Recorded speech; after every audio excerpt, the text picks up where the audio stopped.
All right, YouTubers, guys, what is going on? Once again, this is the Club of the Man 1993, and I am coming at you for my live review of NXT from this week's episode, the September 26th, 2018 edition. Of course, the second stream I'm doing tonight, reviewing 205 Live first. Then I'm going to review NXT tonight very briefly because I got to get up early again tomorrow morning. Overall, this week's show wasn't bad. It wasn't one of those shows that completely set the world on fire for me.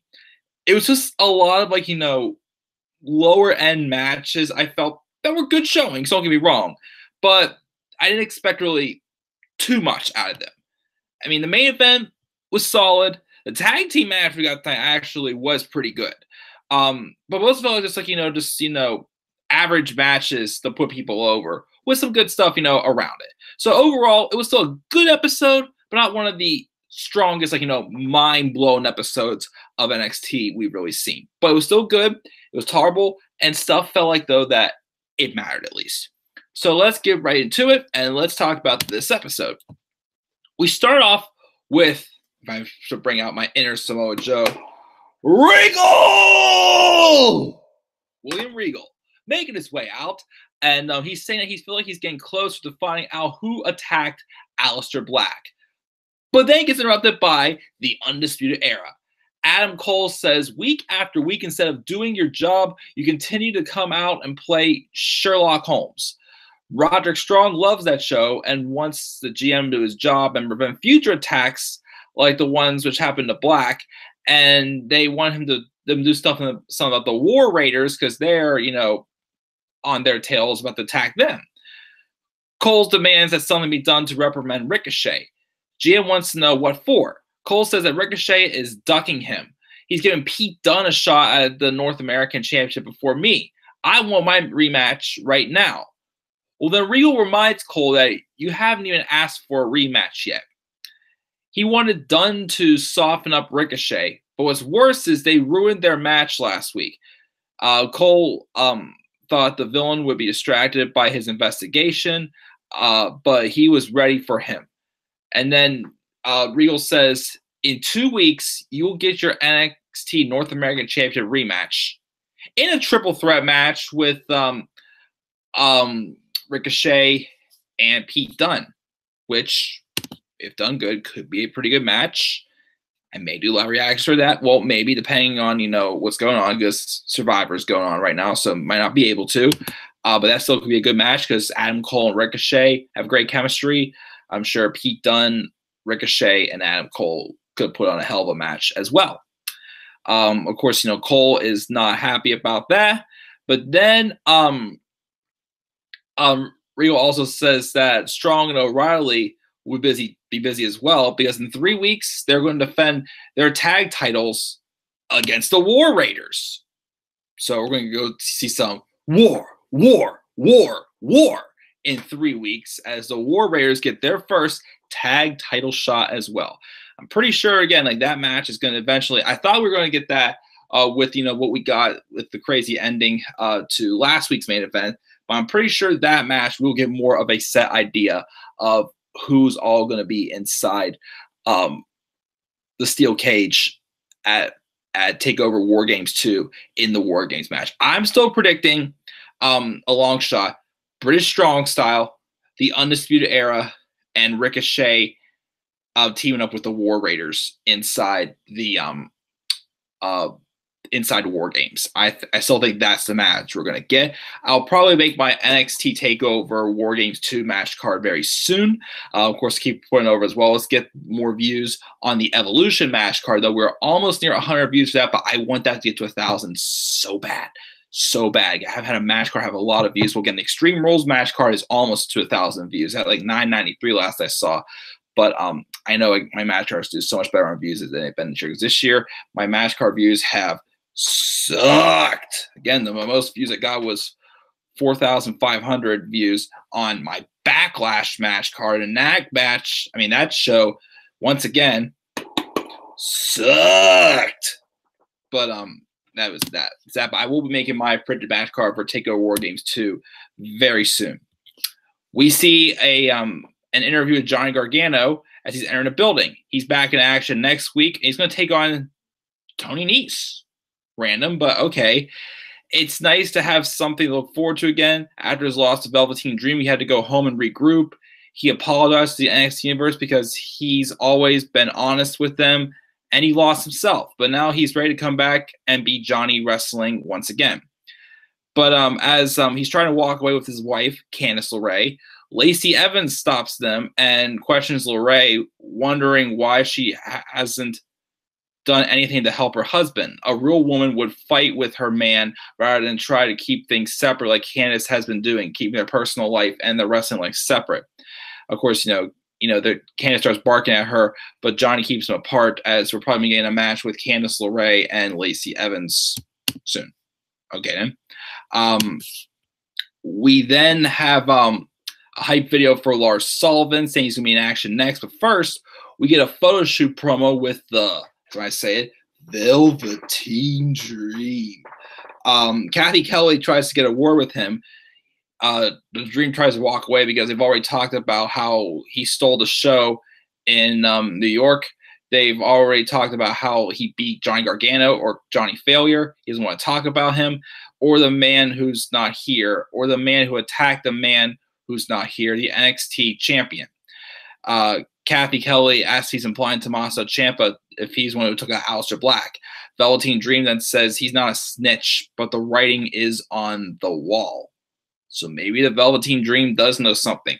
Maybe I'm starting to think we may be seeing, except for a triple threat match, because really, where else are you going to have Velveteen Dream go at this point? He's got to win. I mean, he lost in Chicago, but he's gotten 2 big victories recently over EC3 and Johnny Gargano. So if you think about it, he should be in line for a championship match. I don't know if Black will be back in time. They'll have a triple threat at TakeOver War Games 2 between Ciampa, Black, and Velveteen Dream. Should be a pretty good match. Just the three names mixed in there. We have Aleister Black had a great match with Ciampa. Of course, last year he had a really good match with the Velveteen Dream as well. I'm sure Dream and Ciampa can have good chemistry together as well. So that's what I'm going to say. Maybe it'd be a fatal 4-way if Johnny Gargano gets himself in there. Who knows? We'll have to wait and see.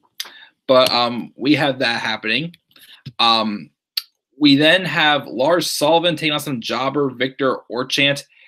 He defeats him by disqualification because EC3 came out to attack Lars Sullivan. He kind of got Sullivan out of the ring, and I thought we were going to have a feud between them instead of for a match between them for War Games 2, but we're apparently getting a match between them, I believe, next week or in 2 weeks. Can't remember off the top of my head, but maybe we could be getting like a match of stipulation later on down the line, but we're getting a match next week. So I'm like, all right. So EC3 and Lars Sullivan go at it then. We have Regal heading back to his office when he's at the investigation. He sees Nikki Cross leaving his office. He wants to know what she was doing in there. Nikki's begging to play with Bianca again, because she has unfinished business with Bianca Belair. Regal says he'll take it under consideration, and Nikki leaves saying, I know. And she walks away, snickering and, just being mysterious like she was. He's asked if she's talking about who attacked Aleister Black, and Regal says she could be talking about the Loch Ness Monster. No one knows what Nikki Cross talks about anymore these days, which is pretty much true. We then have this match, which, again, I've been kind of crapping on this team a little bit lately because I just really haven't quite been feeling them as heels. But this match, I kind of actually like, okay, we got something here going here. The Mighty taking on the Street Profits. Of course, I've been a little disappointed with how, the Street Profits have been built again ever since they had that match. I still can say I did not like between them and AOP in the Dusty Rhodes Tag Team Classic. I thought it made them look silly. They've really been kind of directionless. Then the Mighty came back. They already lost in the first round, and they turned heel, which is, again, kind of random. And then they were winning matches, and they started losing. But now they're starting to win again. And, of course, this match, I felt like, they brought the best out. Angelo Dawkins, but, of course, Montez Ford was all over the place as well. I actually one day would not mind seeing a match between Montez Ford and Ricochet. I feel like those two have similar styles. They have great chemistry working together. I think they can put on a good match. Even if, they want to have Ricochet and Montez Ford for the North American Championship, take my money. You got it right there. But he pretty much stole the show in this match. Of course, the Mighty in this match I thought looked good. The Mighty kind of made me think of the Revival when they were in NXT with their great psychology and their mind games stuff they're playing on them. Of course, Montez Ford, the turn where it came when Montez Ford got his leg stuck in between the steel steps and the post, so they used that to their advantage to try to wound Montez Ford. Eventually, though, Ford did fight back, but they rolled him up on his bad leg and they held Dawkins back with the other leg as well. So I thought the tag match was fun.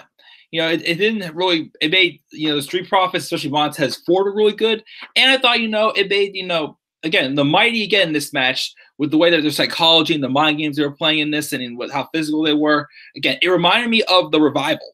So if that's kind of the route they go, and maybe the Mighty, because I do think the War Raiders are going to dethrone Undisputed Era. Maybe their next feud would be with the Mighty.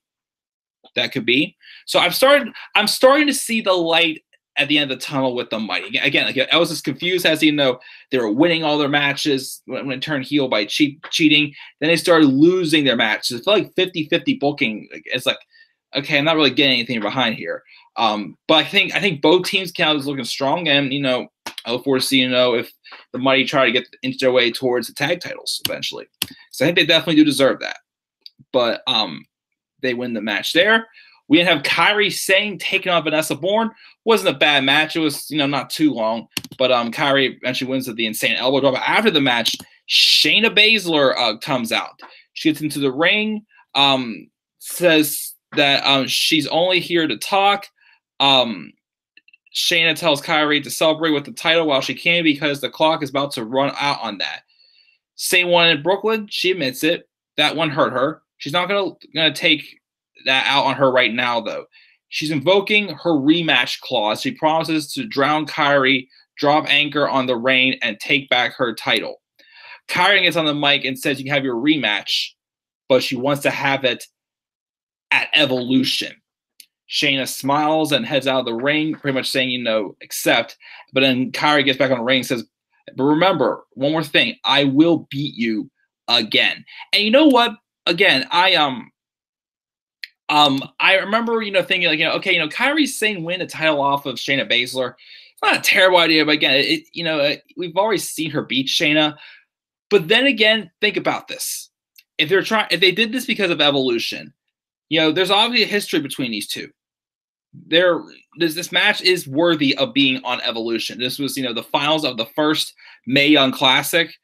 I just have that history, be brought back again to what happened to Evolution. I mean, yes, this would be the fourth match between these two. Well, third if you don't want to count the Mae Young Classic match, but it'll be the third on NXT because they did have one match shortly after Shayna Baszler made her debut, and I don't think it ended with a clean finish, though. I don't think.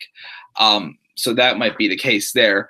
But so I think now it's necessary for that to happen. And of course, it will benefit in the long run because I'm sure Kairi Sane's going to eventually drop the title to Bianca Belair.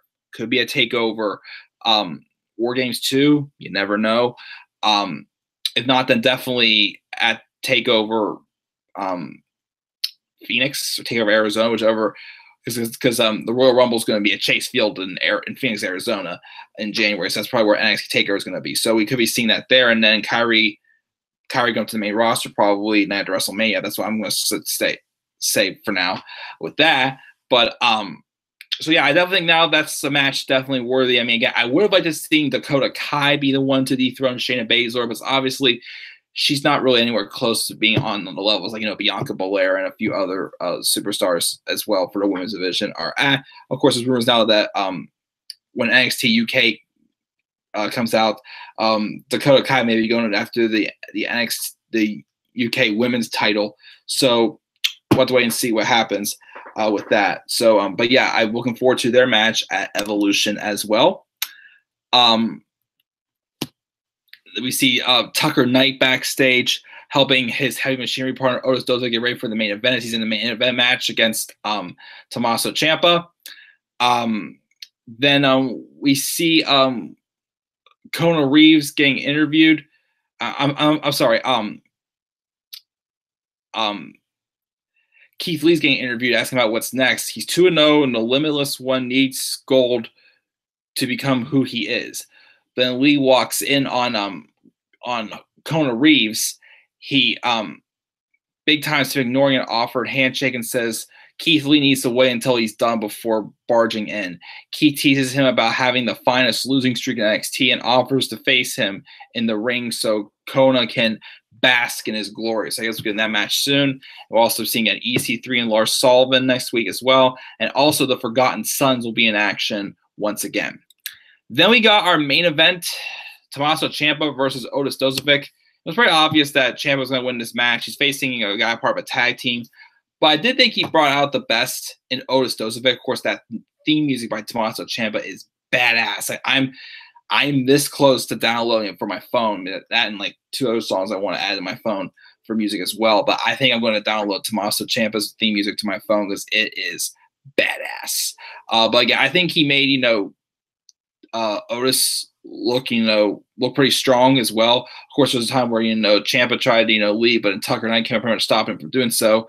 Eventually, though, he beats Otis. And the thing is, too, also, what I like about this match also, it was obviously a smaller guy taking on a bigger guy. A match I remember where, they didn't, sell the fact that, a small guy is overcoming a bigger guy. I remember I think it was in 2015, I'd say it was. I can't remember when exactly it was. But I remember it was a match on SmackDown before the brand split, of course, with Mark Henry and Kevin Owens.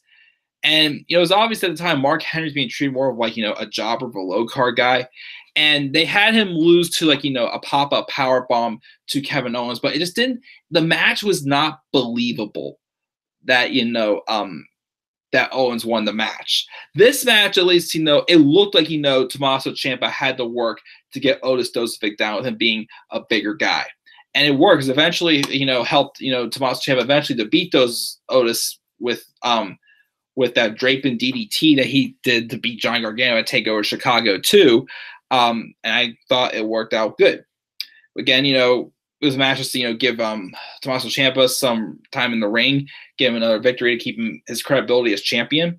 And at the same time, though, he did have make Otis Dozovic look strong as well. So I like this match. Solid main event. Nothing really, too spectacular to, get out of it. But I still thought it was good. And of course, before going off the air, I gotta imitate Otis Dozovic. Take! I love when he says that. Take!